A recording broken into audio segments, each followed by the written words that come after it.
Bloomberg Audio Studios. Podcasts, radio, news. You're listening to the Bloomberg Balance of Power podcast. Catch us live weekdays at noon and 5 p.m. Eastern on Apple CarPlay and Android Auto with the Bloomberg Business app. Listen on demand wherever you get your podcasts or watch us live on YouTube.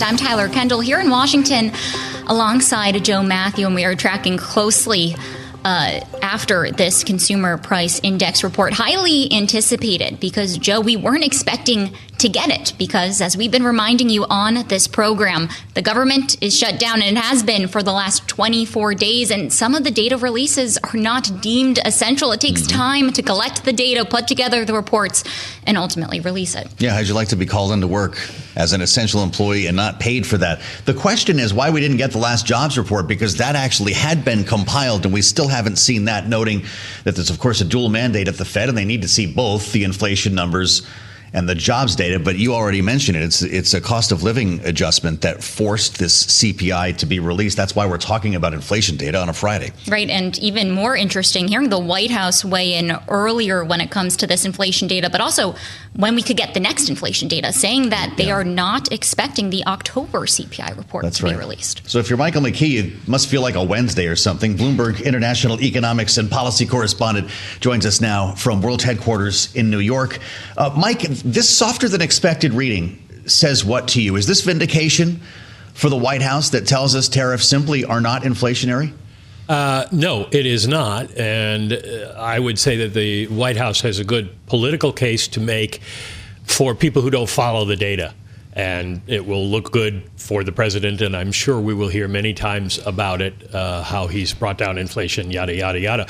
But if you take out used cars, goods prices rose significantly again because we're starting to see tariffs leak into goods prices, and we saw some increases that were out of line with what would be normal, like apparel prices up 0.7 and furniture prices up 0.9. Services prices still rising at about the same rate. They were held down by a significant drop in home prices, the way the government calculated it with owner's equivalent rent. And there's a general feeling among the economists I've seen, the reactions I've seen, that was probably statistical noise and would not be repeated next month. But as Tyler adroitly points out, there may not be a next month. Well, to build off of that, while we likely know what today's report means for next week's Fed meeting, Mike, how are you watching this? How are policymakers watching this as we close out the year? And, of course, we have another FOMC meeting down the line. Yeah, we have a meeting on December 10th, and I don't think they're going to do anything this week that would give a hint as to what the December plan would be, because we don't have data. It looks like we're going to have a hole in the data, but then we might get some data before that December meeting. And anything you say now could be, as Larry Speaks, and Joe will remember this, as Larry Speaks once said, that's, as Ron Nesson, I'm sorry. Ron Nesson said that's inoperative. And I knew you'd remember that, Joe. But we're dating ourselves now. I'll tell you what, I don't know. Services prices, excluding energy, up 0.2, in part reflecting a slower advance in airfares. Shelter prices making the difference here. Mike, if there was another CPI a month from now, what would it tell us? Well, the question would be, in terms of services especially, whether house prices continued to rise at that very, very subdued pace, because up until this month, they were rising at almost 0.3 a month, and sometimes more than that. They'd been coming down gradually, but this is a very quick fall. So was there a reason for that, or is this just kind of a random number? And that's why you want a series of reports. And the Fed is looking at a series of reports and always says, one number doesn't make a difference. But they may not get it. So that could add some confusion into what they are doing. Now, what they'll do is they will call all the realtors in their districts, and they will ask them how it's going and what prices are. And there are a lot of private price providers in real estate. So I think they'll have a pretty good idea, even if the number is not there. All right, Michael McKee, Bloomberg International Economics and Policy Correspondent, thank you so much, as always. And we want to extend the conversation because we're joined now by Congressman Mike Alford, Republican representing Missouri's 4th District. Congressman, thanks so much for joining us here on Bloomberg. And I want to pick up on where we were just talking about with Michael McKee, because this government data was released today, but it was delayed because of this shutdown. As policymakers, lawmakers try to make the best decisions about the economy, do you think economic data like this should be deemed essential so that we get it in real time? Well, I think it should be. This is just another effect, a negative effect on our great nation because of the Schumer shutdown. America held hostage. We're now in the 24th day of this, and we're held hostage on these numbers, which are so important to get a real good gauge, I think, of where our economy is and where we're to go with our economy and what decisions that Secretary Bessent and President Trump need to make to right the ship that President Biden and the past administration has really run us into a reef of despair. Well, okay. That said, we've got a Federal Reserve that's set to make a decision next week, Congressman, and it's good to have you back, Congressman Alford. I would just wonder what the Fed is supposed to do with this dearth of data. There's obviously enough to work with for next week, but there are questions about what happens after that. If we're in for some kind of record shutdown here, as somebody who serves on Financial Services Committee, what's the Fed to do? Well, look, I think the Fed's in a tough spot. I think Powell needs this information to make a wise decision, as do the Board of Governors, including one here in Kansas City. They need this information. That's why President Trump has made changes in the past to the person who actually puts this information together. But, you've got to have the right information, and Chuck Schumer standing in the way by not voting with other Democrats in the Senate to vote for this simple extension of current government funding. This is just one of the repercussions. We're seeing it all over our district. The other repercussions, people not going to have food stamps next month, money running out for women, infants, and children, money running out for our military. We found the money President Trump did to pay our military, but come next pay period, the Democrats in the Senate just voted yesterday not to pay them, not to pay other essential employees in the U.S. government. I think that's despicable. And Democrats, of course, also floated their own bill when it came to some other essential employee funding. But they just wanted 1 week. They didn't want, we wanted for the entirety of the shutdown, and they're trying to use that as leverage. Catherine Clark was very clear with her interview with Chad Pergram on Fox that they needed this leverage of pain in America so that people would get on their side. We're not negotiating. There's nothing to negotiate.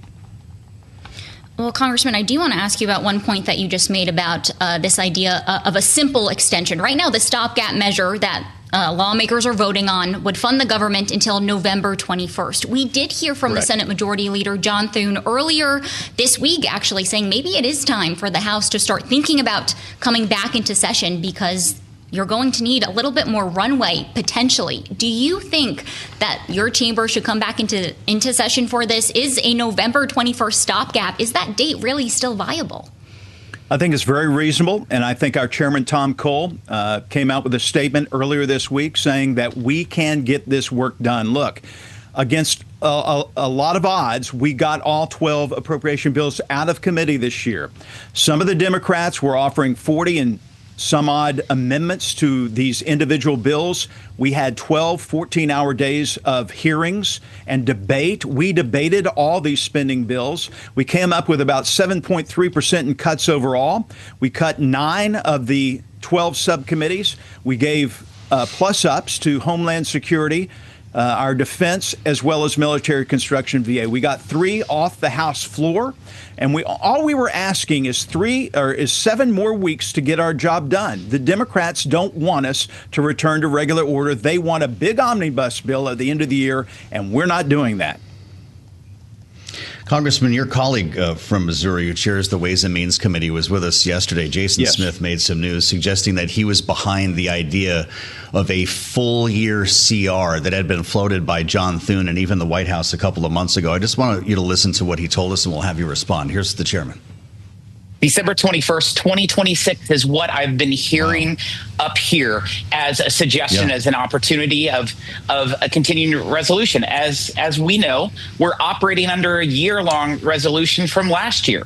We're looking at what was appropriated when Biden was president. I know we're basically living under perpetual CRs. I know it sounds like it, Congressman Alford. 2024 numbers. You're talking about regular order, which would be a pretty amazing thing to see take place. But if that is the solution, would you back it, a full year CR? Well, look, if leadership was behind this, I don't think they will. But I have the utmost respect for Jason. He is one of my dearest friends and mentors. And he loves Missouri and loves the United States of America and done a great job as Ways and Means. He was really instrumental in getting the One Big Beautiful Bill reconciliation through the House and also helped in the Senate with his influence there. But I also trust in Chairman Tom Cole. If he says that we can get this done, I have complete confidence that we can get this done. We just need a little time to get these 9 bills. They may not all be separate bills. We may have to do mini buses where we group 2 or 3 together, but we can get this done. The time has come for us not to operate Congress on continuing resolutions. We are still on 2024 budget numbers that Biden came up with. And our military can't move forward with new programs that they need to deter thugs around the world like Xi Jinping and Vladimir Putin. These programs that are vital to our national defense. We cannot continue to operate America under continuing resolutions. And so while I understand where Chairman Smith is coming from, that's got to be a last-ditch effort, in my opinion. We have made tremendous strides in getting these appropriation bills done, getting 3 off the House floor. Let's move forward. We had momentum until the Democrats stuck a stick in our spokes and are trying to wreck the American people. They've got to get out of the way. They've got to quit digging the hole that they have dug and let us move forward and fund the government.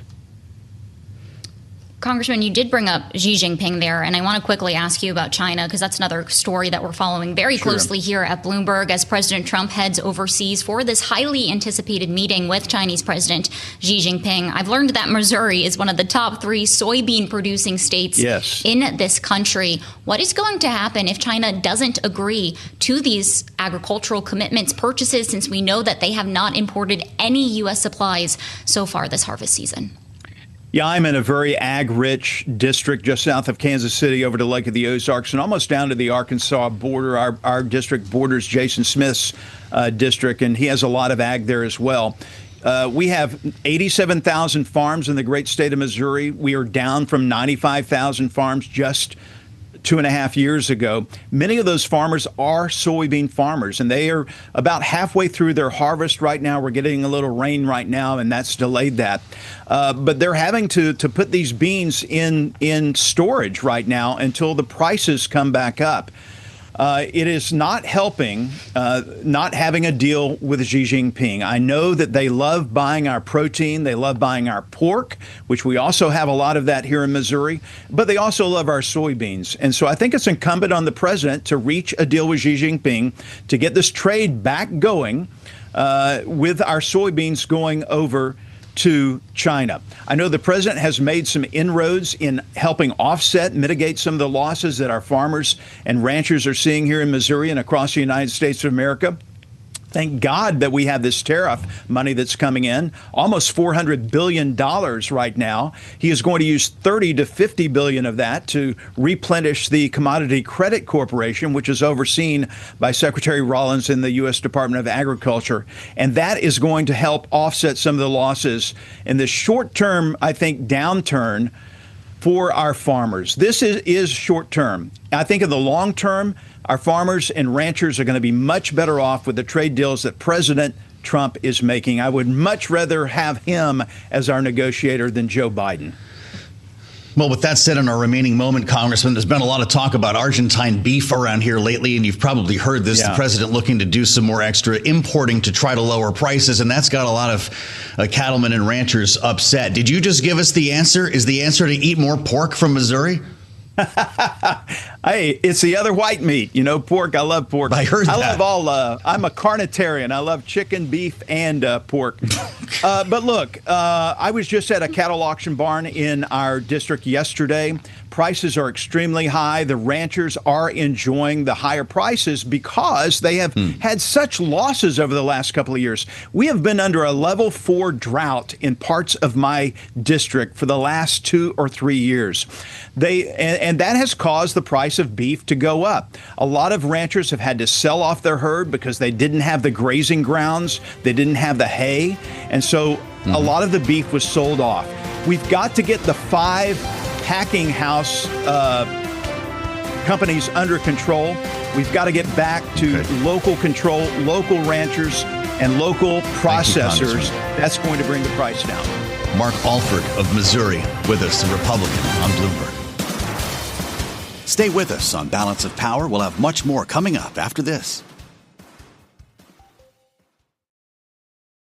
You're listening to the Bloomberg Balance of Power podcast. Catch us live weekdays at noon and 5 p.m. Eastern on Apple CarPlay and Android Auto with the Bloomberg Business app. You can also listen live on Amazon Alexa from our flagship New York station. Just say, Alexa, play Bloomberg 1130.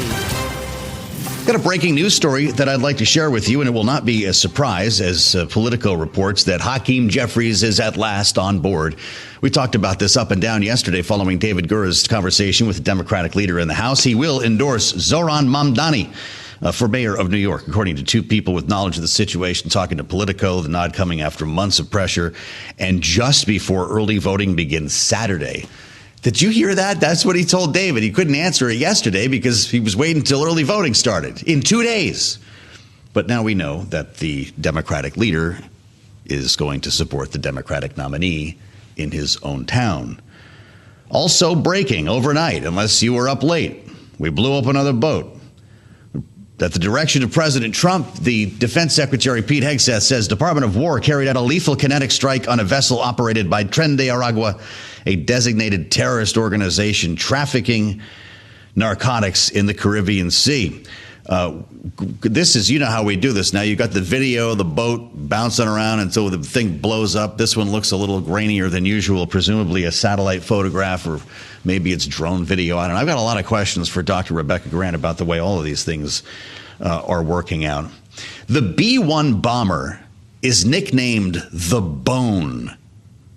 That's what it looks like, kind of this long flying bone that when you look up and see this thing, it's menacing, knowing as well that it can carry some of the heaviest firepower of any aircraft of its kind.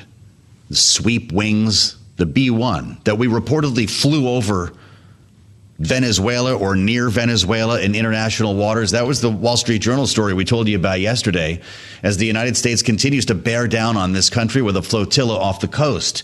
President Trump was asked about that report yesterday. He said, no bone. Listen.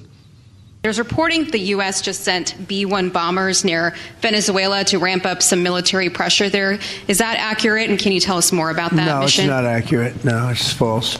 But we're not happy with Venezuela for a lot of reasons, drugs being one of them, but also they've been sending their prisoners into our country for years under the Biden administration. Not anymore. We have a closed border. We had actually nobody for the last 4 months. So we have a lot of questions, as I mentioned, about what's going on down there, as well as what's going on in Russia, where they're just now calling up reserves to help protect the motherland from Ukrainian drones. We look no further than Dr. Rebecca Grant, vice president at the Lexington Institute, joins us once again here on Bloomberg. And Doctor, it's really great to have you. Welcome back and happy Friday. Can I just start by asking, what are we shooting these boats with? Are these drones or some other kind of military hardware? They're not going to tell us because it's still an active operation, and that's why you don't hear any real details. The intel sources are still active. It looks to me a lot like what you're seeing is kind of an infrared white hot designation. So there's obviously a missile. It could be, for example, Hellfire, but it could be any one of a number of other types of missiles as well. What we do know is they're extremely precise. And Joe, we track the movement of these boats, our military. Our military watches a lot of ships. We watch Russia in the Baltics. We watch China in the Pacific. And we can watch the Venezuelan. They see when the cargo gets to the dock. They see when the crew pulls up to the pier. And these boats use long established routes. That's why we have such precise intelligence and are carrying out these strikes in international waters. Well, that's fascinating. So we can see them presumably loading the drugs on the boat, which gives the administration or the Pentagon the confidence that it has that these are, in fact, drug smugglers? Oh, absolutely. This is technology that was developed to track, the Soviets and the Russians and the Chinese. Yeah. But our maritime surveillance is excellent. It's exquisite.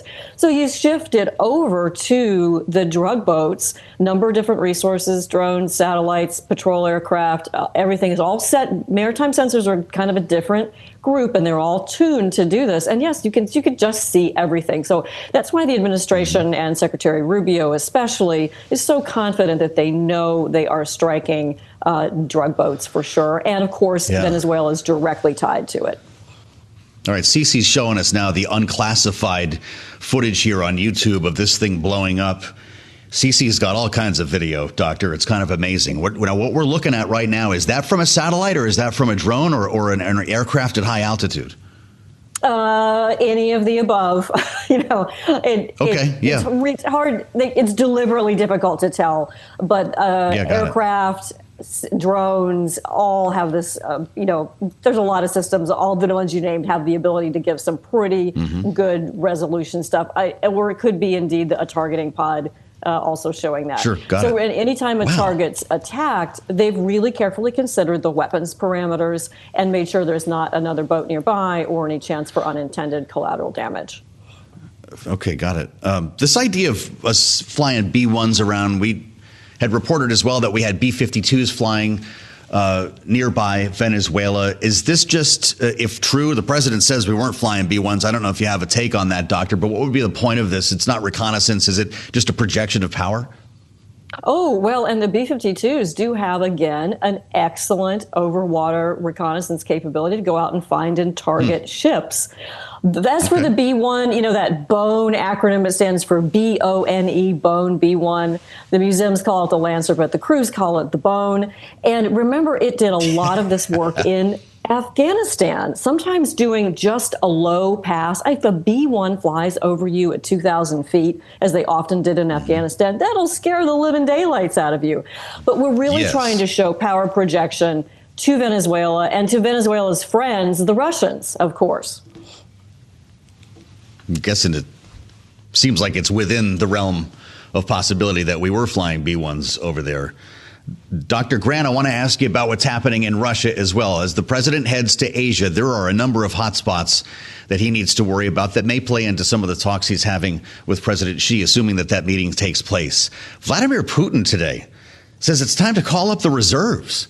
They need thousands more troops, not to go into Ukraine to do shooting, but to stay in Russia to deal with attacks from Ukrainian drones. This happening at the same time that Volodymyr Zelensky is asking for Tomahawk cruise missiles. What do you make of Russia's posture in this war right now? Well, inside Putin's head, he is really worried about those Tomahawks. President Trump hasn't given permission yet, but if they decided to send Tomahawks to Ukraine, they can be put on an Air Force C-17 cargo plane, and they can be there in about 24 hours.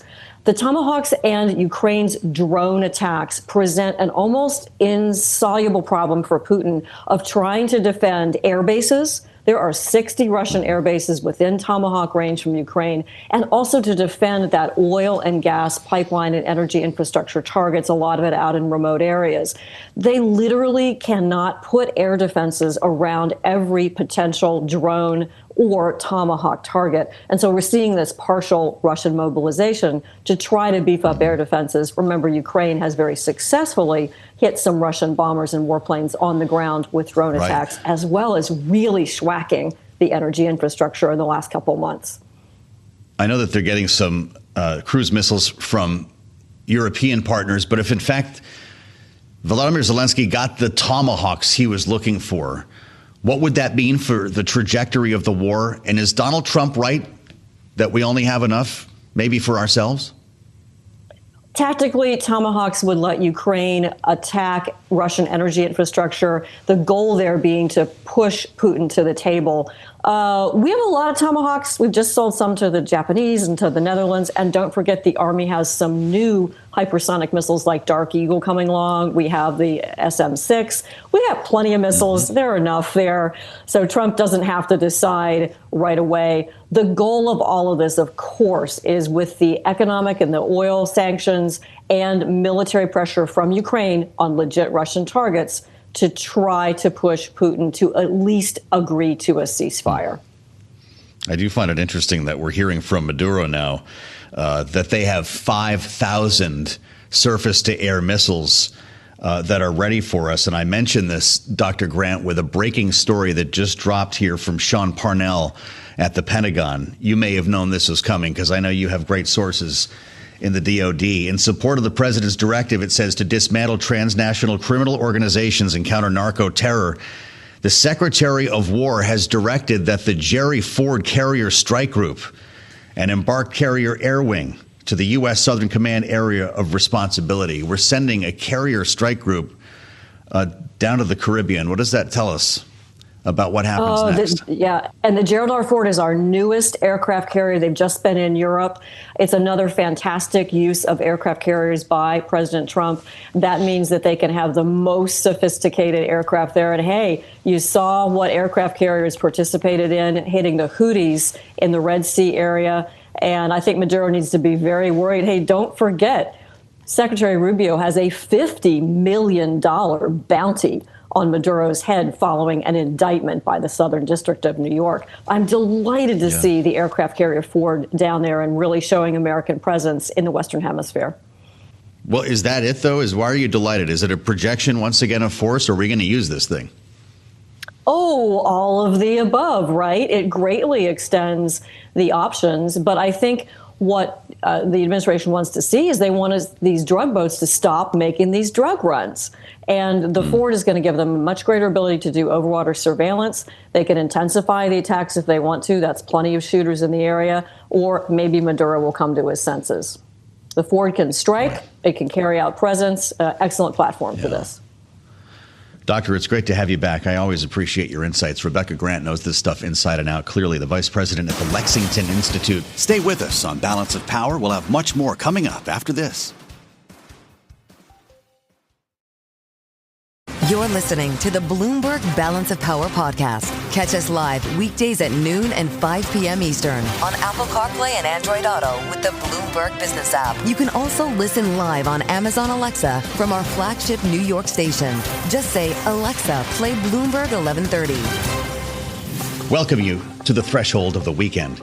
On Bloomberg Radio, satellite radio channel 121, streaming live on YouTube as well. With a slight update on the White House demolition, the now former East Wing, with walls built up around the area so you can't see it in person. And as you've been hearing in the newscasts, staffers at the Treasury Department have been told to stop taking pictures, and people on tours the same.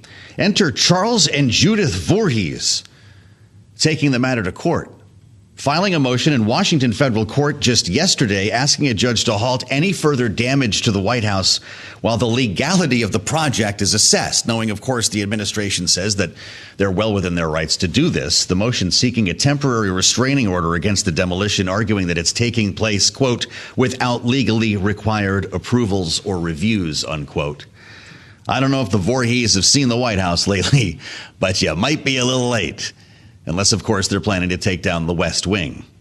Now, the president, of course, is heading abroad, as I mentioned, casting his gaze beyond our borders here. Number one, on his way to Asia, where he's going to meet next week with President Xi. And two, canceling talks with Canada because of a television commercial. And it's not new. You might have seen it in the ball game a week ago. It's going to be back on TV tonight. This is an ad from Ontario, and it invokes the voice of Ronald Reagan, which already we've got everybody upset about this, certainly with the trade spat that's being had right now. It takes lines from a Ronald Reagan speech that was delivered on the radio, and if you haven't seen it yet, here's a taste. Throughout the world, there's a growing realization that the way to prosperity for all nations is rejecting protectionist legislation and promoting fair and free competition. America's jobs and growth are at stake. Donald Trump on Truth Social. Canada cheated and got caught, he writes. They fraudulently took a big buy ad saying Ronald Reagan did not like tariffs, when actually he loved tariffs for our country and its national security. He says Canada is trying to illegally influence the U.S. Supreme Court with this ad, in one of the most important rulings, he says, in the history of our country, saying that Canada has long cheated on tariffs, charging our farmers as much as 400%. Thank you to the Ronald Reagan Foundation, he says, for exposing this fraud, when in fact those are Ronald Reagan's words here. The ad, however, misrepresents, according to the statement, presidential radio address, and the government of Ontario did not seek or receive permission to use and edit the remarks. Indeed, they grabbed a couple of lines from the speech and stitched them together. But if you read that whole speech, you realize what he was actually doing was explaining his decision to add duties to semiconductors from Japan as a last resort, and explained why he did not like tariffs, as opposed to loving them.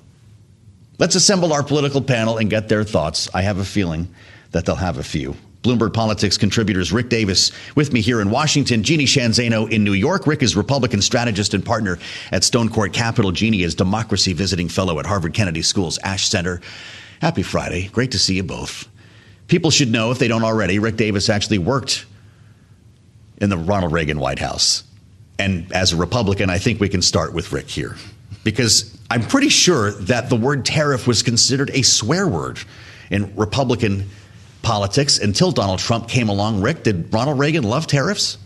Ronald Reagan did not love tariffs. Ronald Reagan was a free trader. He was someone who really espoused the sort of power of open markets and free trade. And I think that it's really important for people to know that this, in the case of this radio address, which he used to announce certain kinds of policies, or describe the ones that his administration was giving, kind of the internet at the time. He was announcing a very sensitive issue that the administration spent a year working on, and that was a 301 case, an anti-dumping case against Japan. And he used existing laws to do that. He didn't go out and announce an economic state of emergency in order to sort of, bootstrap the congressional efforts. And by the way, and he had to work very hard with the Republicans on Capitol Hill to do this, because they were free traders and they didn't want us going into a trade war with Japan. But long story short, I mean, I think, Ontario got what they really wanted to, which was an enormous amount of publicity around this, sort of very inexpensive 30-second ad. That's the truth. I heard a couple of people mention it just in the wild after it appeared in the ball game about a week ago. Jeannie, if that hadn't taken place today, to Rick's point, if the president hadn't been truthing about it, I don't suspect it would have been on front pages. We should also note that Ontario's Premier Doug Ford posted Reagan's full remarks, saying that Reagan knew that we are stronger together. Mark Carney said negotiators actually were making progress until this happened. So I'm wondering your thoughts on this, Jeannie, and if the editing in this ad did anything to change the meaning of Reagan's speech. No, it didn't. And I'll tell you who I'm most concerned about is the Ronald Reagan Foundation, because to me, their statement read like sort of like a hostage video, like, oh, we're going to look into whether we can press charges and pursue this legally. But wink, wink, look at YouTube and see the actual speech and you'll know that it doesn't destroy, it doesn't mess up anything that he said. Because Ronald Reagan's point was like most Republicans at the time, and quite frankly, many today, which is that after the 1930s and the Smoot-Hawley tariffs and the destruction that did not just to the economy, but to the Republican Party politically, they have not been in favor of widespread tariffs. Ronald Reagan, like many Democrats and Republicans, support targeted tariffs for a specific reason at a specific point in time. But these broad, widespread tariffs that Donald Trump and William McKinley before him have pursued, and were pursued with those protectionist acts in the early 1930s, have been disastrous for the U.S. economy. So I think somebody needs to make sure that they go to the Ronald Reagan Foundation and make sure they're all okay, because it feels like there was some arm twisting there. You get out and make a statement, and then they nodded to what's on YouTube, which is the reality that Donald Trump, like most Republicans, doesn't favor broad tariffs like Donald Trump does. Jason Kenney, former premier of Alberta, on X calls it, quote, a direct replay of his radio address formatted for a 1-minute ad. Rick, what do you think about the editing here? President Trump has a history with this type of thing, calling out CBS, for instance, for editing remarks and trying to suggest that Canada was cheating here. Does it betray the spirit of what Reagan was trying to say? I think a vast amount of advertising that's in the public policy or political domain does exactly what Doug Ford, the premier of Ontario, did, which is he took the meaning of the speech. He knows that Donald Trump or Ronald Reagan was a free trader, and he pulled the pieces out that that enunciated that. And so I think, again, a lot of smoke, no fire, right? I'm not sure Premier Carney appreciates the intervention of Doug Ford in the negotiations. That's a whole other side of the story with the White House. But, Doug Ford's a very, I think, boisterous leader and has gotten into a tiff with Donald Trump on more than one occasion. And I think this is a good example of how you can live inside of Donald Trump's head in a cheap 30-second. I shouldn't say cheap. It is baseball. But I think this is a lesson to other leaders. Well, let's just stick on that for a minute, because you've made a lot of political ads. Is this an effective 30-second ad? Well, yes, because of the fact that they probably spent $100,000 to make and put it on, and it's now had $50 million worth of publicity. So I would say that is a very effective ad. Free media. Let's do that. We've got sound of Carney here talking this morning about our trade relationship. Let's listen. We can't control the trade policy of the United States. We recognize that that policy has fundamentally changed from the policy in the 1980s, 1990s, 2000s. And it's a situation where the United States has tariffs against every one of their trading partners to different degrees. A lot of progress has been made. And we stand ready to pick up on that progress and build on that progress when the Americans are ready to have those discussions.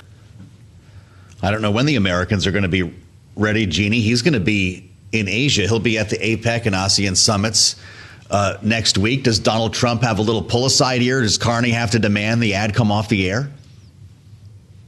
I don't know if they will speak. I wouldn't be surprised if they do. But what Carney is saying is absolutely right. They can't do anything to change Donald Trump's mind on this. They can't do anything to change U.S. policy. But what they can do is what so many allies are doing, which is working in the long term to protect themselves economically from the United States.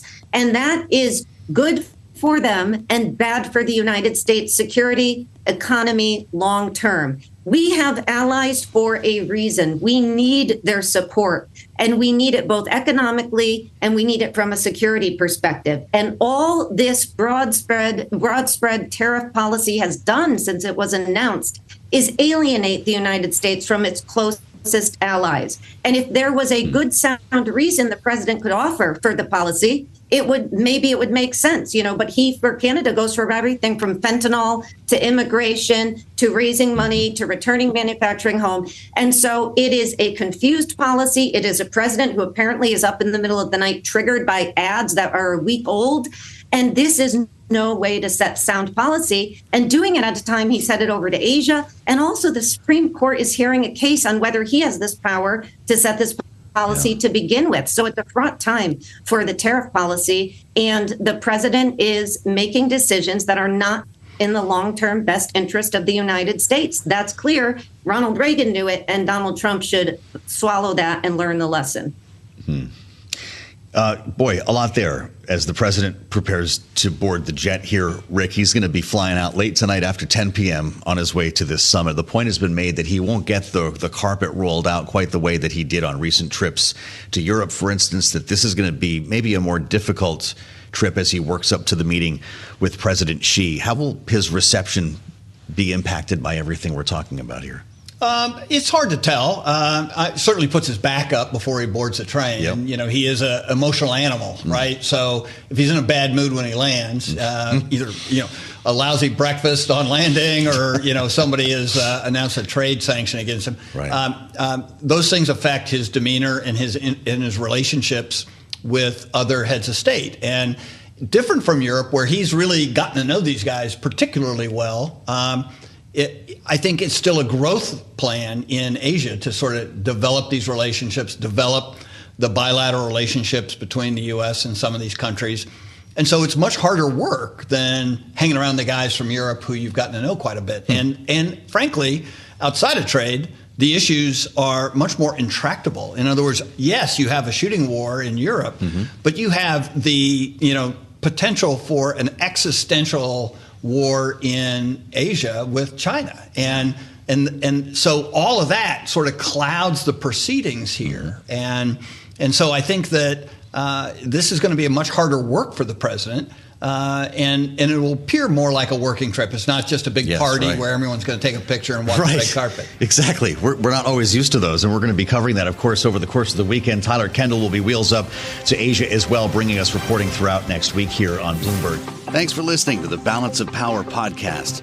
Make sure to subscribe if you haven't already at Apple, Spotify, or wherever you get your podcasts. And you can find us live every weekday from Washington, D.C. at noontime Eastern at Bloomberg.com.